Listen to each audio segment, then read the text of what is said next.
So we started with the systems in the satellite communication system. There are two broad division. One is space segment and ground segment. The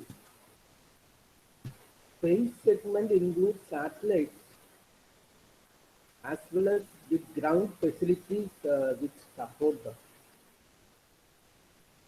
So these are the facilities supporting the satellite, tracking, telemetry, and command facilities. They are the ground facilities. The aboard the satellite, on board the satellite, we have a payload. Payload basically is the purpose. So the payload is refers to the equipment used to provide the service for which satellite has been launched. So the satellite has been launched with a certain purpose, and all those equipments which provides that service is the payload, and that basically is the transponder.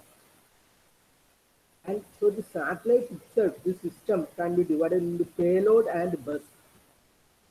And the bus which supports the payload for operation for lifetime of the satellite. So whatever supports this payload, the purpose of satellite is communication, basically done by transponder, as is supported by this bus, and the subsystems to serve the payload are the bus. So we saw power supply, one system, attitude control also we saw, and this station keeping also. This attitude control is the orientation, direction of the antenna, and station keeping is to keep the satellite in a virtual box in a orbit so that it doesn't drift. So in addition, there are thermal control, etc. So we saw attitude control as a satellite orbiting the Earth. Three axes are there: yaw, towards the Earth, pitch, normal to that, and both normal to both is the rho, and each has its own purpose.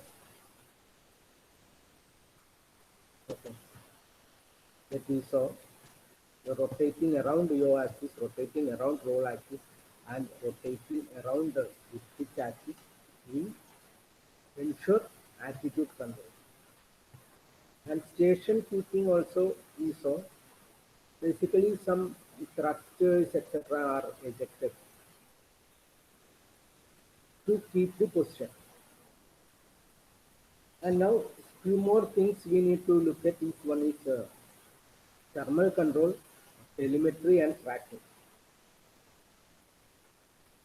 The thermal control is needed because there are large thermal gradients in satellites. So on one side it could be receiving sun's radiation, other phase may be in the space which is cold. So thermal radiation from Earth may be there to the satellite. That's albedo is the reflection radiation, and that can be significant for low altitude satellites. These are negligible for geostationary. Now, equipment in the satellite also generates heat. So we should keep this in a stable temperature environment, the equipment. So we can use thermal blankets, shields to provide insulation. The radiation mirror often used to remove heat from communication payload. So basically the purpose is to maintain constant temperature condition. Sometimes heaters switched on, usually on command from ground, to make up for heat reduction which occurs when transponders are switched off. Heat reduction may be there. So we may switch on the heaters to maintain constant temperature. So these are the temperature control. Now, TT&C, telemetry, tracking, command subsystem. There are many functions. So telemetry is a measurement at a distance. So we saw attitude information. There are many sensors, infrared sensors, etc. They are obtained from sun and earth sensors, attitude information. It is a telemetry. Then environmental information, magnetic field intensity, direction and frequency of a meteorite impact. All these are environment information. Spacecraft information, temperature, the power supply voltages, fuel pressure, all these are other information. They are measured at a distance. Now, for telemetry, certain frequencies are designated for this telemetry transmission. Again, last class in one slide, I told that there are different phases for a satellite launch. So there will be many orbits. So first orbit, it will go to a transfer orbit, a drift orbit. Only then it will go to final orbit. So there are a omnidirectional antenna and a special channel is used for data during data transfer and drift orbital phases of satellite launch. A special channel is used along with omnidirectional antenna. And this is during launch phase. One satellite is on station. Finally, after a few orbits, it will be on station. One of the normal communication transponders may be used along with this with its directional antenna. This normal communication is using directional antenna. Unless some emergency arises which makes it necessary to switch back to special channel used during transfer orbit. So only under emergency conditions this omnidirectional antenna which is used in launch phase is used and it will switch back to this directional antenna. So these are all the means of communication for telemetry and tracking. The telemetry subsystem transmits information from satellite to Earth. Okay, so this command is there. So you measure information, all this information, it is transferred from satellite to ground station.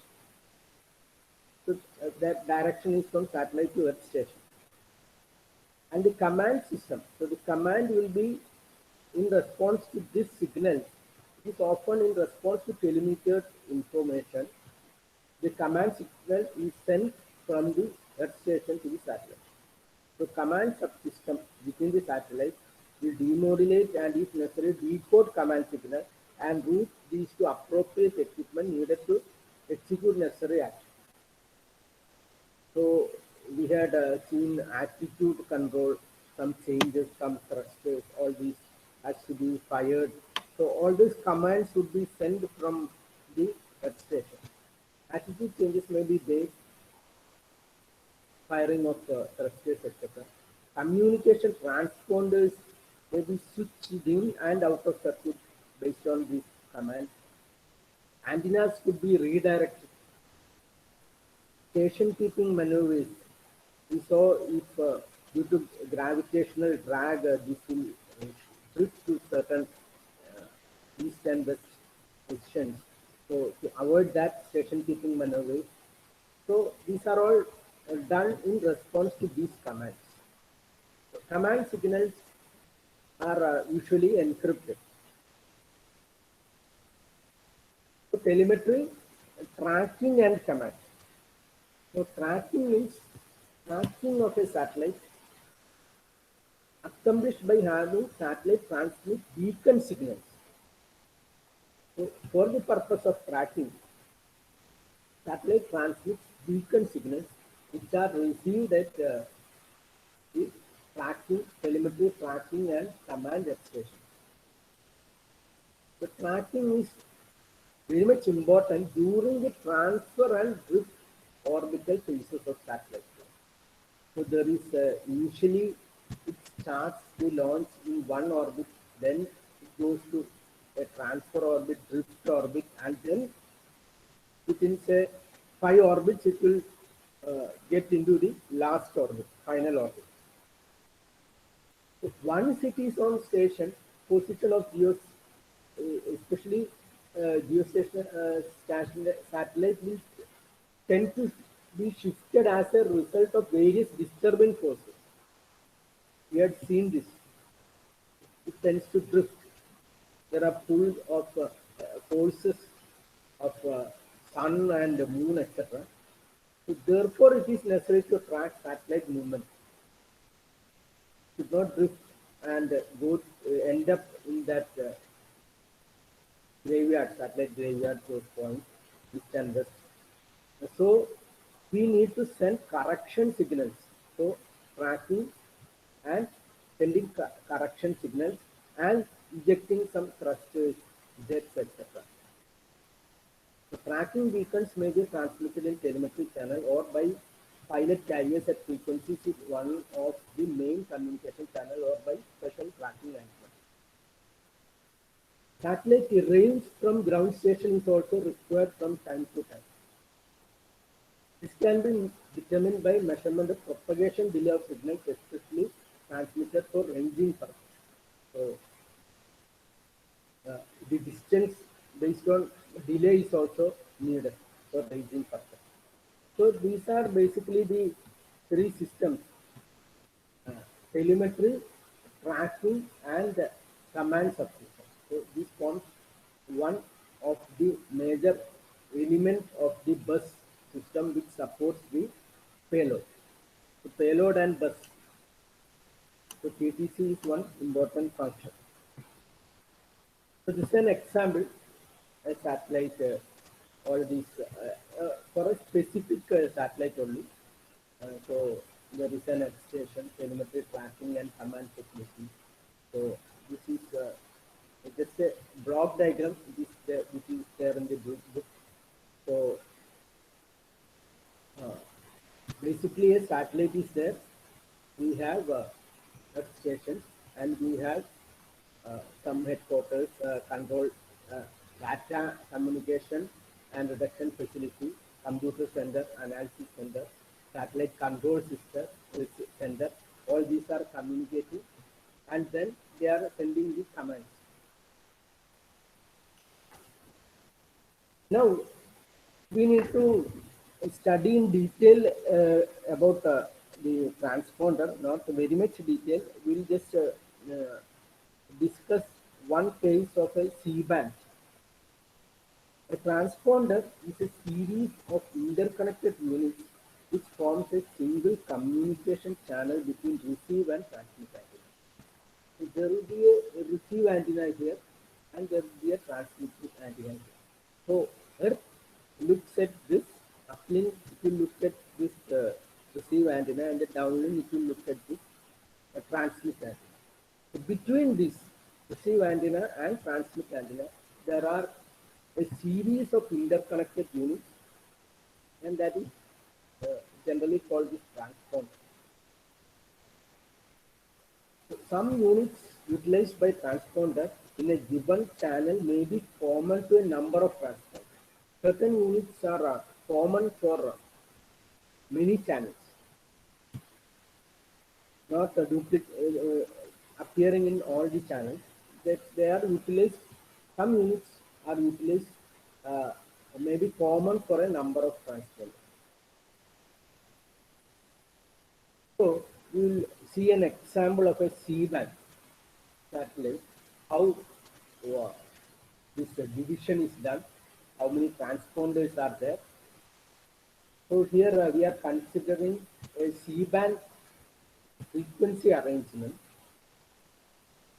The bandwidth is 500 megahertz. The total number of channels that can be accommodated in this 500 megahertz of bandwidth. That many transponders we can have. So we need to divide this amongst subbands. These are all one subband. And one for each transponder. Each transponder needs a subband. So this is the total bandwidth. And typically in C-band, a 36 megahertz bandwidth, a 36 megahertz bandwidth, and a guard band of 4 megahertz, totally 40 megahertz. So within this 500 megahertz, you can have 12 transponders can be accommodated. So here, uh, total of 500 megahertz. If you have a 36 megahertz per channel and a 4 megahertz 40, you can have 12. So here we can increase the number by using polarization isolation. That is, uh, you can have another bandwidth which is overlapping, but if this is say vertical polarized and this is horizontal polarized, or this is left hand circular polarized and this is right hand circular polarized, these can coexist. So we can increase the number of channels to say 24. It can be doubled by using polarization isolation. So different polarization, vertical polarization and horizontal polarization. So like that, section of uplink frequency and polarization plan. Number refers to frequency in megahertz. So there will be some area over which you have this band. Like that, you can have up to 24 bands.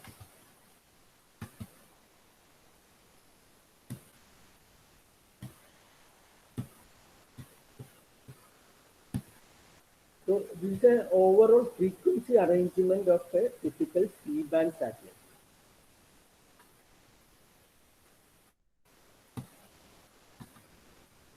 Now, if you go into these details, so this uplink frequency from here to here, this is 500. You add 500 here, you get 6.44. Now the carriers may be received on input filter passes full 500 megahertz to common receiver while rejecting out of band noise and interference as might be caused by image signal. So here you are getting this full 500 megahertz and out of band rejection filters, and you get this after filtering. And you have a wideband receiver where there is some conversion. There will be many modulated carriers within this 500 megahertz passband, and all of these are amplified and frequency converted in common receiver. So this is common.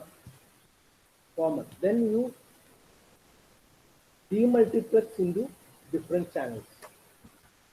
So frequency conversion shifts carrier to downlink frequency band. So the uplink is generally higher and the downlink is lower, and this again is 500 megahertz. So you are shifting it, amplifying it. At this point, the signals are channelized into frequency band which represent individual transponder bandwidth. So these bandwidth, individual transponder. Here, so this 3.7 to 4.2. At this point, signals are channelized into frequency bands which represent individual transponder. The transponder may handle one modulated carrier, such as a TV signal, or it may handle a number of separate carriers simultaneously, each modulated by its own telephony or other baseband signal.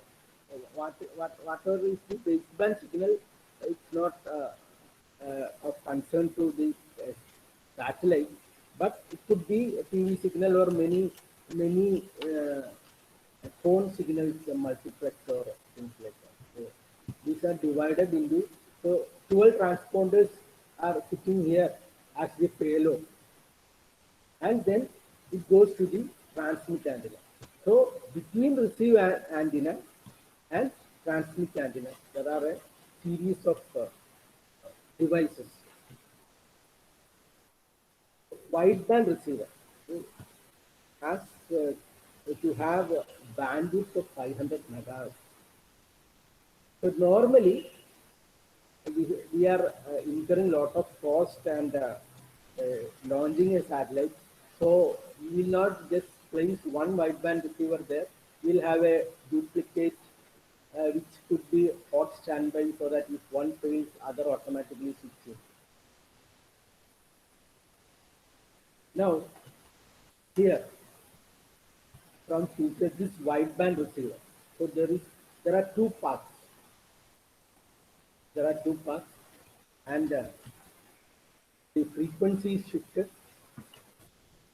The frequency has to be shifted using some mixing with some frequency, and then uh, you have this downlink, and there is a redundant setup. The first stage of in receiver is a low noise amplifier. Low noise amplifier. This amplifier adds little noise to the carrier being amplified and provides sufficient amplification to override high noise level present in mixer state. Usually refer all. So at some point of time we will calculate the link budget and or noise. That time we will refer all noise to low noise amplifier input.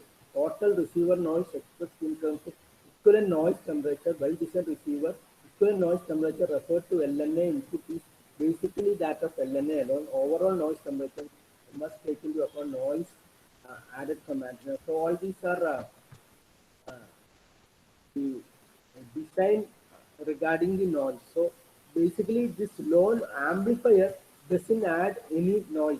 Such a design is there. And this portion is regarding noise effects in gain, etc. So we will be discussing that portion later. For the time being, we need to know that this wideband receiver has a low noise amplifier at the input. It's designed for low noise, and low noise feeds to a mixer stage, which also require local oscillator for frequency conversion. Basically, what is happening there is a frequency conversion from a uplink to a downlink. So power drive from local oscillator to mixer input. So there are some losses. That is what is indicated here. So it is improving here. So some loss here. Again improve. So these are the levels of the signal. So we have a very low signal so that this amplifier should not add any noise. Special design. So it increases the dB level. You are shifting the frequency as well as there is some loss here. Again, you are shifting the gain in terms of gain, and whole thing is redundant.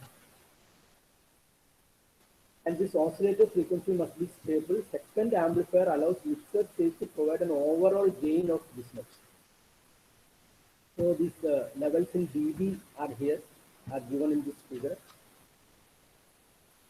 Why we are splitting the gain is there are certain reasons. So if we provide all gain, by splitting it, it prevents oscillation which might occur if all gains were to be provided at same frequency. Now, wideband receiver utilizes only solid-state active device. In some designs, tunnel diode amplifiers are used for preamp at this gigahertz in 64 gigahertz transponder, and parametric amplifiers at 14 gigahertz uses 14 to 12 gigahertz transponder. So nowadays TT amplifiers are available for this band. These are the design aspects within this amplifier, tunnel diode, parametric amplifier, TT amplifier. So mixer stages are diode mixer stages. Amplifier following mixer may utilize BJT, a bit lower frequency FET, and FET may be used in both bands.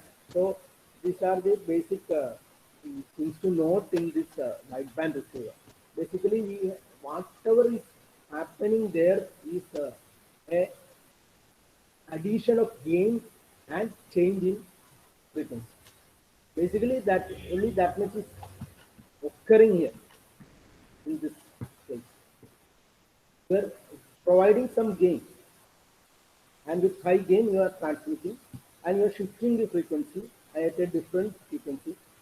lower frequency will have larger footprint, and higher frequency is more focused, more direction. So 1412 means 14 is uplink and 12 is downlink. So from here you add some gain, shifting frequency, and you transmit to S4. So that is what is happening there. So here this whole wideband signal is given to different transponders by this demultiplexer. It will separate the broadband input covering this range into these different transponders. Here again, there is channels are usually arranged in even numbered and odd numbered groups. This provides greatest frequency separation. So here 1, 3, 5, 7, and 2, 4 to get separation here. So this demultiplexer is not directly adjacent channels 1, 3, 5 like that. To get separation, the channels are so basically demultiplexer is single wideband is divided into transponder channels, and so greater frequency separation between adjacent channels in which reduce adjacent channel interface. So this is also done. Output from receiver is fed to power speaker, which in turn is two separate chain of circulators. So these are all matched circulators, and so a scheme is there for this demultiplexer to avoid this adjacent channel and all these interferences. And full broadband signal is transmitted along each chain, and channelizing is equipment uses channel filters to connected to each circulator. So there are filters here even before this. This all denotes filters. So these are basically the uh, things coming inside the transponder, which is a series of interconnected units which form single communication channel between receiver and transmitter antenna. So certain units may be common, like a wideband amplifier, etc. They are common to a number of transponders. So we will look at the other portion in next class. Details in next.